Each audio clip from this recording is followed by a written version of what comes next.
Hi, hello. Welcome to Physionic. Welcome to a Physionic long form video. I'd actually recorded this video about 2 days ago, but going through it and honestly just as I was recording it, I was really noticing how low energy I was, and not that that's necessarily a problem, but beyond that, how scattered my mind was as I was recording. And I thought to myself, well, Nick, you can't release this kind of crap content out there. I mean, the information was solid, but the way I was presenting it just wasn't, just kind of was all over the place. So hopefully round two, this time around, I found some time to record it again. So hopefully this will be a little more succinct. It'll still be a long video, but it'll be a little more succinct, a little more on pace and on track with what we're going to be discussing today. And today's discussion is actually going to be related to, it's going to be a part two to the previous video that I released last week. And I mentioned a series of effects that happen to mitochondria or mitochondrial behavior when we have changes in the nutrient environment of our cells.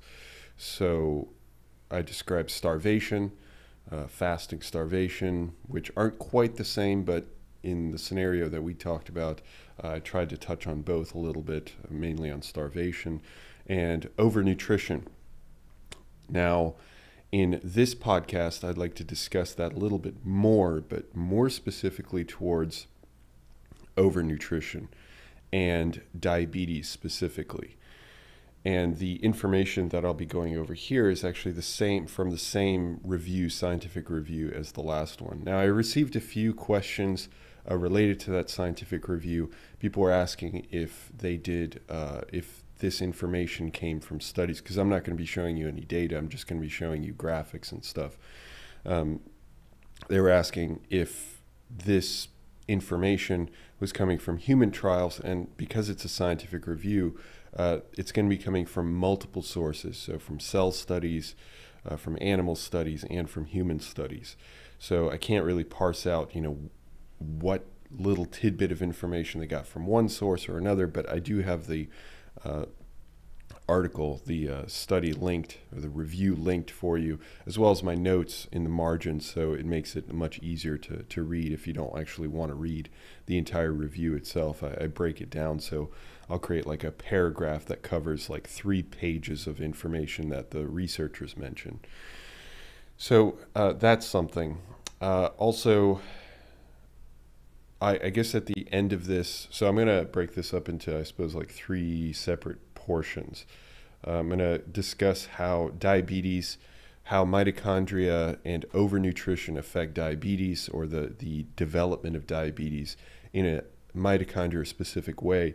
The second thing that I want to cover is a little bit on the mitochondrial morphology and a bit of a catch-22 when it comes to changes in mitochondrial shape related to overnutrition, like in obesity. And the third one, I can already predict one of the questions that's going to be in the comments is going to be related to, can I fix this by fasting? So I'll quick touch on that. I'm not going to go into too much detail with that, but I'll quick touch on that because I know a lot of you. I know a lot of you really like fasting, so I'm going to go ahead and try to answer that in this podcast as well, or in this video as well. Used to be a podcast. Still is, but has its own version on audio. All right. I suppose for those of you that don't know who I am, as in you're new to the brand, to Physionic, my name's Nick. My name's Nicholas Verhoeven. I'm a PhD candidate in molecular medicine. I work in a cell biology lab, and the cell biology lab that I work in, which I'll actually be going to in about an hour and a half, is a lab that works on mitochondria and autophagy. So we're going to be touching on both of those topics in this video. All right, without further ado, let's go ahead and jump through this. All right, so the question that we're examining is more related to diabetes, so diabetes and obesity's relationship to mitochondrial behavior. And when I say behavior, I've got these quotations because, this behavior isn't a choice. It's a biochemical reaction that occurs to situations related to diabetes and obesity, as I'll explain. This information, again, comes from this particular review, this scientific review known as Mitochondrial Dynamics and the Regulation of Nutrient Utilization and Energy Expenditure. This comes from a highly, highly reputable journal called Cell Metabolism.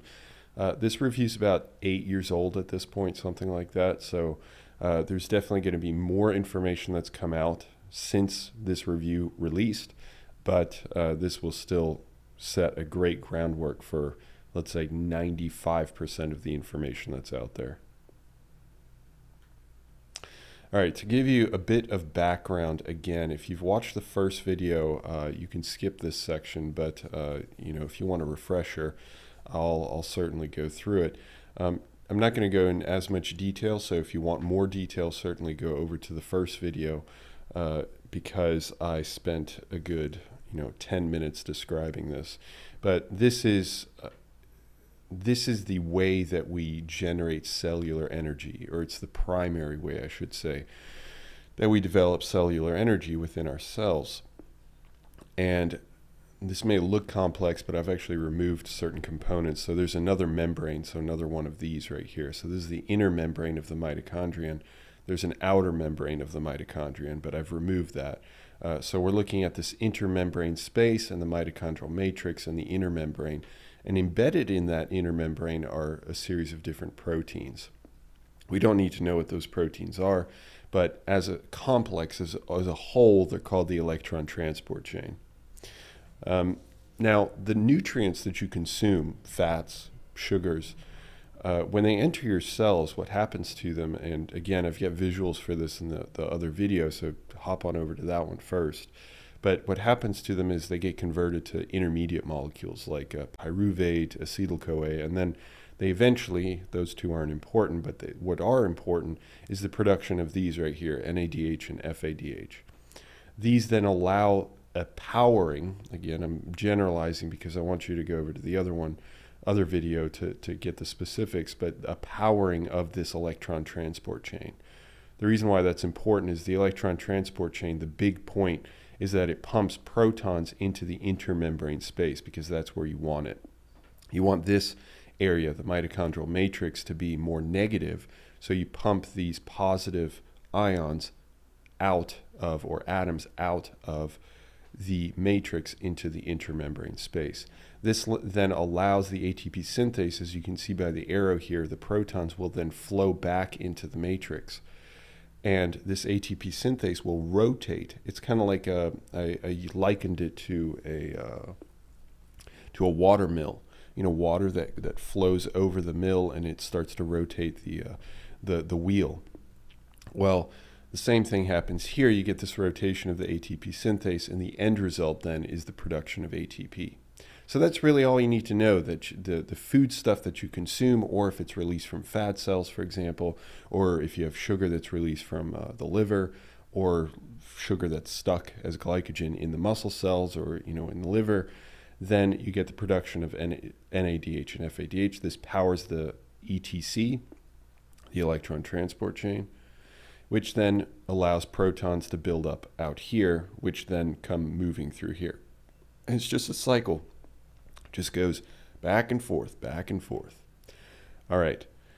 Now, when the supply is really great, so we're talking about an overconsumption situation, a person who suffers from potentially obesity, type 2 diabetes, or just generally overweight, a person who's continuously gaining weight, the supply is much greater than the demand. So the cellular processes of our bodies is the demand. So all the enzymatic reactions, think about what are the specific enzymes that are most notable for this are the ATP synthase, or ATPases, I apologize, ATP synthase is right here.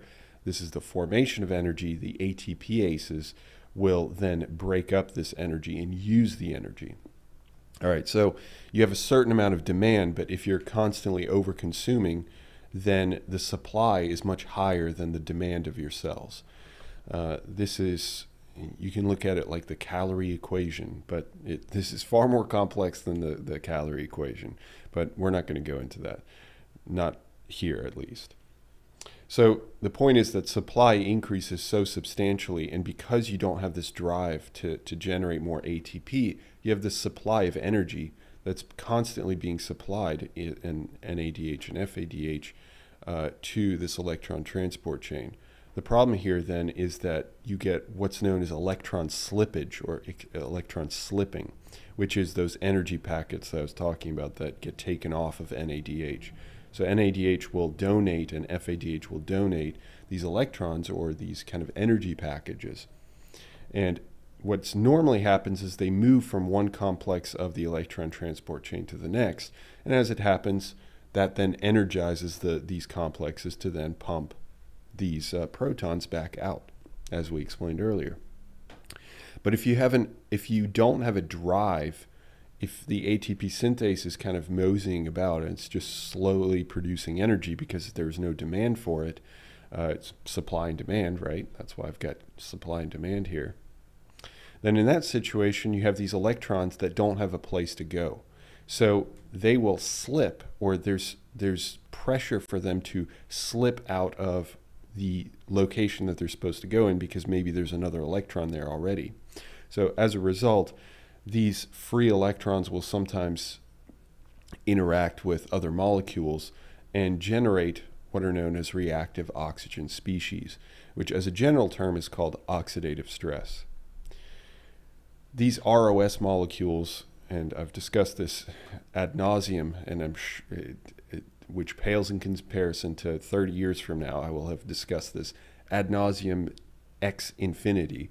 But ROS molecules will then, because they're unstable, they need something else. It's like they're like addicts. They need something else. They need another hit of something.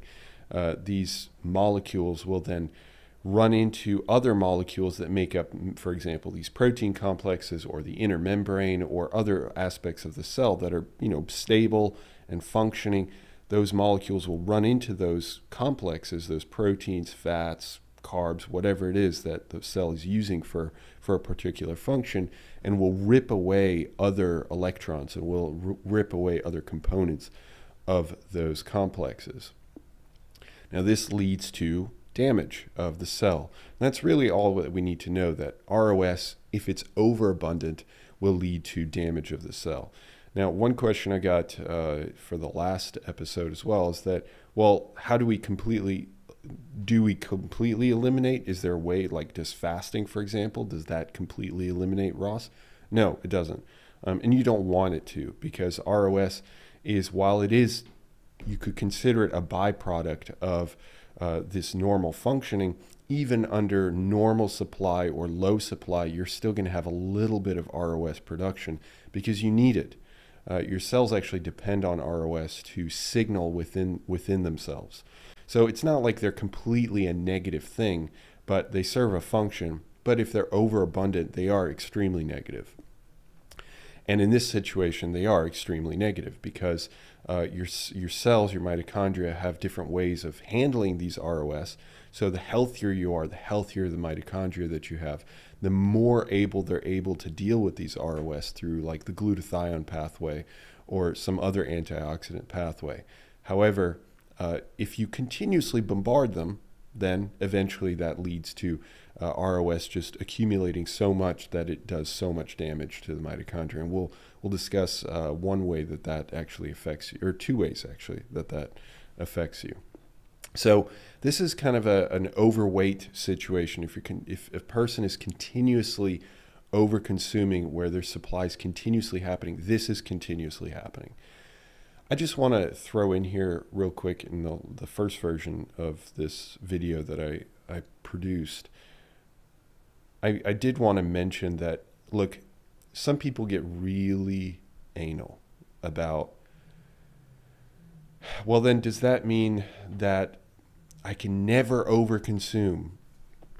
No, it doesn't. It's almost never the case that you should go to an extreme on anything.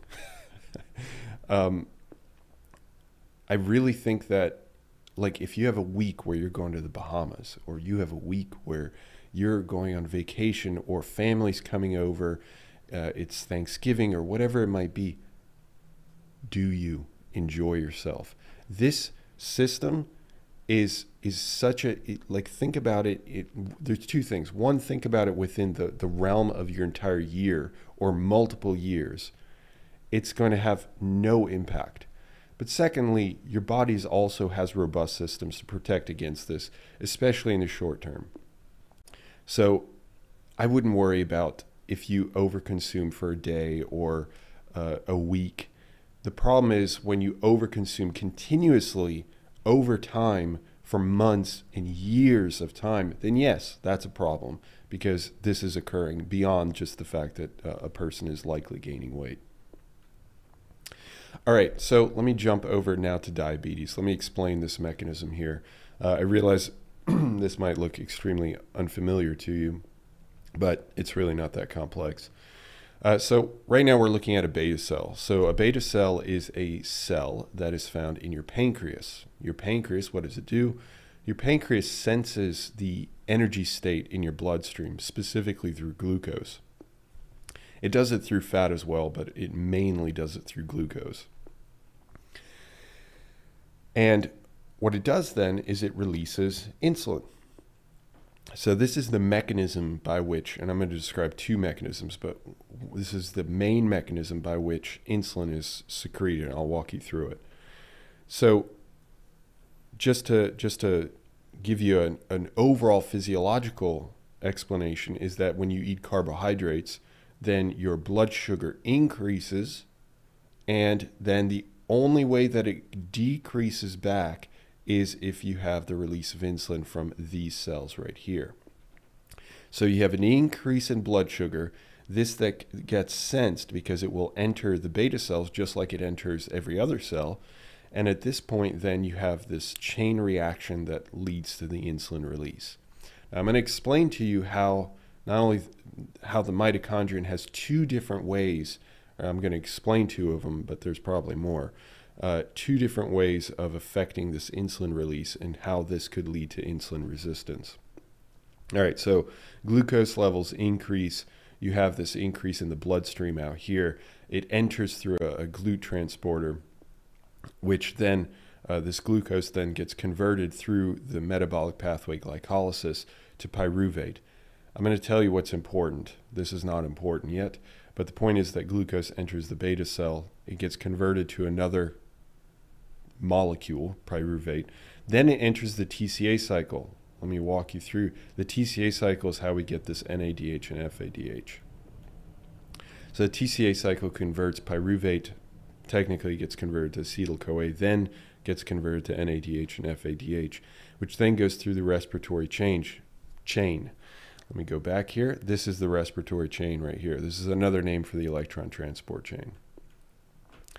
This then leads to the production of ATP, as we see here through the ATP synthase. So the ATP levels within the beta cell then increase, or the ratio between ATP and ADP. You don't need to know that, but the point is that glucose eventually gets converted to NADH and FADH. We get an increase in energy. Those are the big main points at this point. So then this change in energy is sensed by a potassium channel that's found embedded into the cell membrane. So we're not talking about the mitochondrial membrane, we're talking about the cell membrane. Now, this cell energy, as it increases, it actually closes the potassium channel. So normally potassium would be flowing outwards. So potassium is inside the beta cell, and it is a positively charged ion. So it would flow outwards, and if you move a positive to outside of the cell, this makes things more negative in here. Now, because we've closed this, the potassium can no longer get out. Therefore, there's a buildup. So let me start down here. So there's a buildup. Suddenly it closes and it starts building up potassium, and the charge inside the cell is more positive as a result. This then leads to what's called membrane depolarization, which is essentially just an increase in the charge of the cell. And this then leads to the opening of calcium channels that allow calcium into the beta cell. So this all gets tripped, and this then leads to insulin being released. So insulin is calcium sensitive, so insulin is then released. I suppose I'll preempt one of the questions that might come from this. Does this mean that then I need to consume more calcium? Does this mean I need to consume less calcium? No. Your body is extremely accurate at maintaining an incredibly tight range of calcium that it will modulate based off of a communication between your parathyroid and your kidneys and your bones. So should you be consuming calcium? Of course. But should you be consuming astronomical amounts of calcium to make sure that you're secreting insulin? The answer is no. So insulin is then released, and then insulin will go and bind all the peripheral tissues that I don't have displayed here. And then the blood sugar that has elevated, right, we're up here in this makeshift graph that I'm creating with my mouse. And then the blood sugar will then enter the peripheral tissues, so the blood levels will then decrease again. Hopefully that was well explained. Honestly, that was much better than my first attempt in my first video. So there you have it. That's how mitochondria will increase the energy, which will then have this cascading effect. However, now I want you to think about one thing, then I'm going to introduce the second concept. The first thing that I want you to think about is what happens if you constantly have elevated levels of food consumption. Then you're going to continuously be stimulating this process to happen, constantly releasing insulin. Now, eventually, the constant release of insulin means that the peripheral tissues will become insulin resistant because you have this constant binding of insulin to these receptors, these insulin receptors on all the peripheral tissues. We've discussed some of the intracellular mechanisms before, so I won't go into those, but I certainly can cover those again. But in those peripheral cells, what happens, what that leads to insulin resistance. All right, so another question that people might have is, all right, well then, if it's glucose that does this, is the main driver of this, then I should just avoid carbohydrates. And that's a very rational thought process, and to a degree you'd be right. But really it's overconsumption as a whole, because fats can also have peripheral impact on all the peripheral cells as well. So it's not just based on the beta cell, and fats do lead to the secretion of insulin, just not nearly to the degree that glucose does. And if you're scratching your head and you're thinking, what? How's that possible? Well, I have some content on that as well. So you can look up fat secretes insulin, Physionic, something like that. And you'll find a video where I show data explaining and some of the mechanisms for how that happens. So no, you should not just eliminate carbohydrates and therefore you will eliminate this whole problem. However, that said, a low-carb diet is, I think I would say, maybe especially beneficial or especially potent at reducing this insulin insensitivity or insulin resistant effect. But the overall point, though, is overconsumption. So if you were to suddenly start under-consuming and you're still consuming carbohydrates, this whole insulin resistance, this whole mechanism is normal, but this insulin resistance aspect will decrease regardless. So I don't want to call it a moot point. I think a low-carb diet adds an added element of protection, but I don't think that you have to do a low-carb diet. Let me just put it that way. Okay, so that said, now, so this is all from overconsumption. You know, consumption in general leads to this process, but overconsumption leads to overproduction of insulin and release. All right, so now there's this second element here, which isn't too different. But ultimately, you have the exact same things that are happening, but not only is insulin triggered to be released through calcium, you also have the trigger of insulin release through reactive oxygen species generation. And as we discussed, here that you have this overproduction of ROS. So what do you think that means?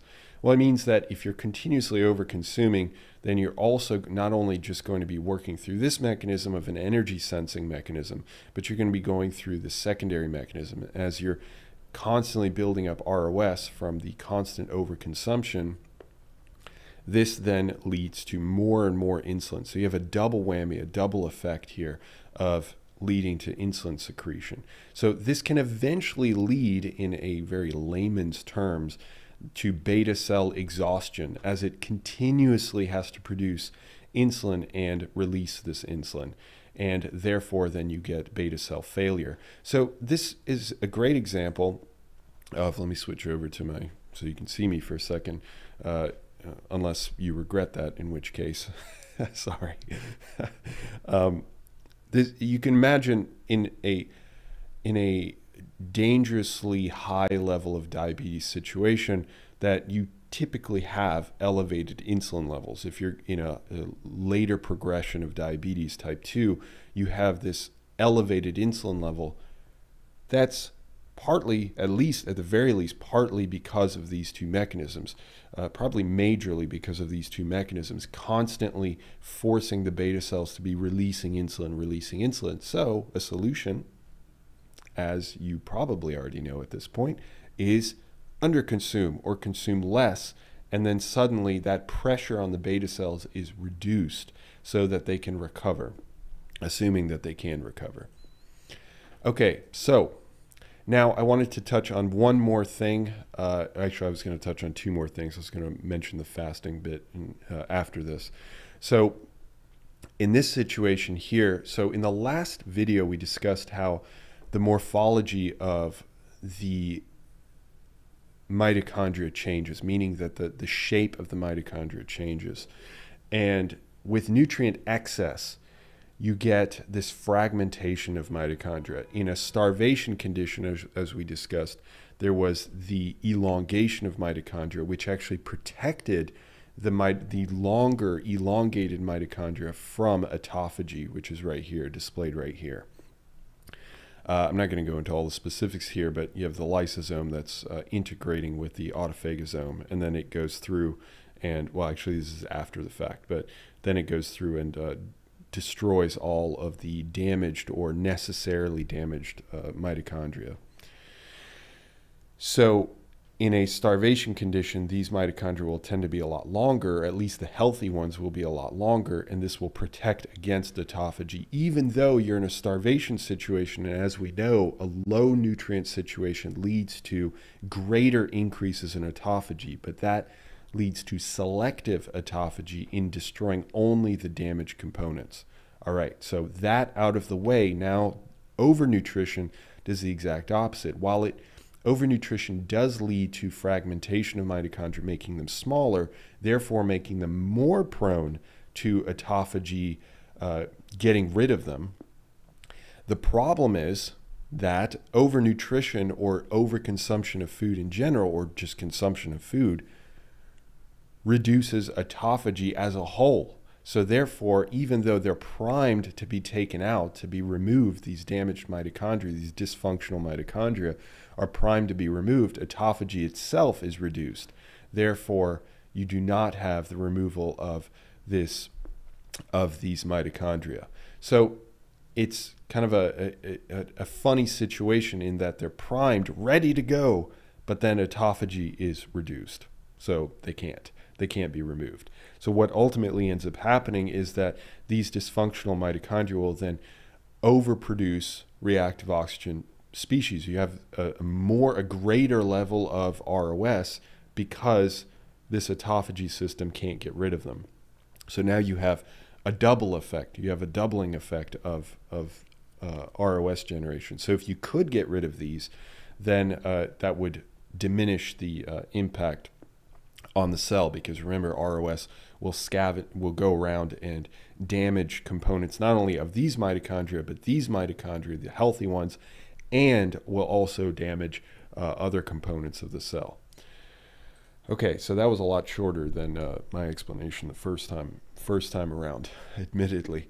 All right, so now let's discuss a little bit on fasting, and then I'm going to do my concluding remarks. I know that one of the questions that's going to come up, or I'll take a guess at one of the questions that's going to come up, because I know you guys really like fasting, and so do I.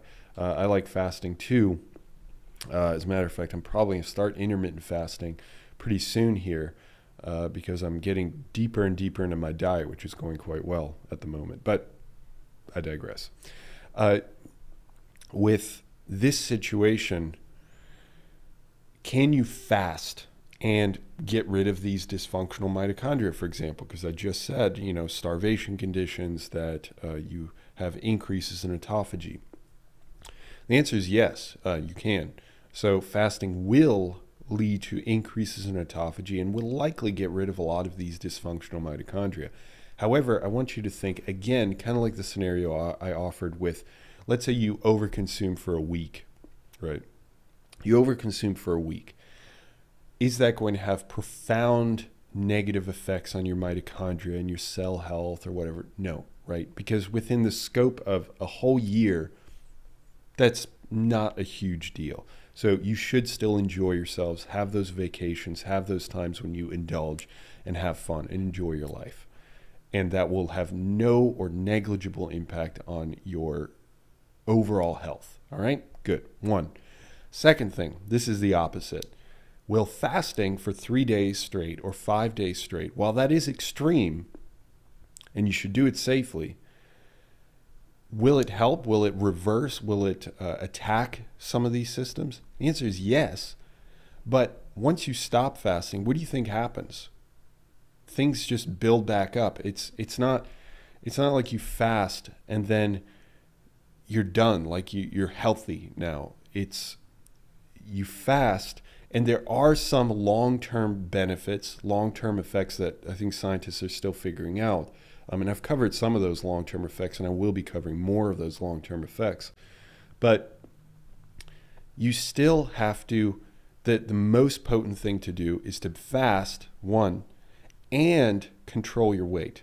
Those two things, I would say, are primary to avoiding a lot of these things. Now, you can add a bunch of other things. Maybe certain supplements like turmeric may have some added benefits as antioxidants and have other benefits beyond that as well that I've covered as well. Exercise certainly has positive effects. But the two main ones in terms of nutrition is controlling your weight, so making sure that you're not over-consuming continuously. And second thing is to try intermittent fasting, or if you want to fast every couple months, for a couple days, as long as you're doing it safely, that will have the most profound effect. But this idea that we just fast for 5 days, we just drop some weight, because you will drop weight if you just don't eat, and then you just go back to your old nutrition lifestyle, I'm sorry, that's just not going to do it.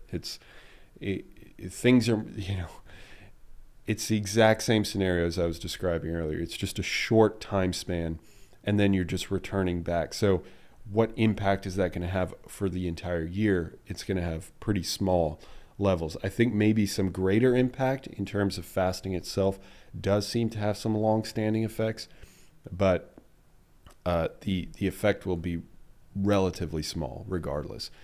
Not that you shouldn't do it if you want to, but just be aware of that. All right, so the final thing that I wanted to throw in here is the conclusion. So obesity and diabetes are linked in that they both generate significantly more ROS, which causes damage to the cells of the body. But not only that, it increases the secretion of insulin, which in the short term is fine because we have to have it. Otherwise, we don't get blood sugar back down, or at least through an insulin-specific pathway. But long-term can cause elevated blood insulin and insulin resistance, which are major markers of diabetes. And because autophagy is inhibited, there are more dysfunctional mitochondria that are not cleared away by autophagy, leading to a compounding effect of an increased ROS generation.